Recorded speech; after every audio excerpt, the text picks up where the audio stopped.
Magic pin में दूसरा account कैसे बनाएं। अब मैजिक पिन में दूसरा अकाउंट बनाना चाहते हो तो इस वीडियो को पूरा देखना।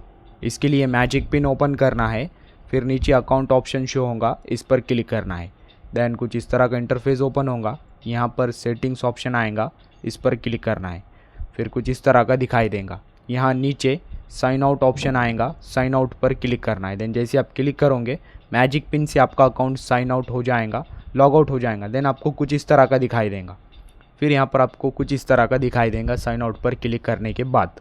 देन फिर आपको यहाँ पर दूसरा अकाउंट बनाना है, तो यहाँ पर आपको एंटर नंबर ऑप्शन आएगा, इस पर क्लिक करना है। क्लिक करने के बाद यहाँ पर आपको नया मोबाइल नंबर डालना है जिससे आप नया अकाउंट बनाओगे। हाँ, यहाँ पर आपको अपना नया मोबाइल नंबर डालना है जिससे आप दूसरा अकाउंट बनाओगे। देन नंबर डालने के बाद लॉगिन इस ऑप्शन पर क्लिक करना है। देन जैसे आप लॉगिन पर क्लिक करोगे फिर आपने जो नंबर डाला है उस पर OTP आएगा। देन यहाँ पर आपको OTP डालना है। जैसे आप OTP डालोगे फिर वेरीफाई पर क्लिक करना है। देन क्लिक करने के बाद आपका दूसरा अकाउंट बन जाएगा, खुल जाएगा। तो आप इस तरह से दूसरा अकाउंट बना सकते हैं। वीडियो इन्फॉर्मेटिव लगा तो लाइक करना।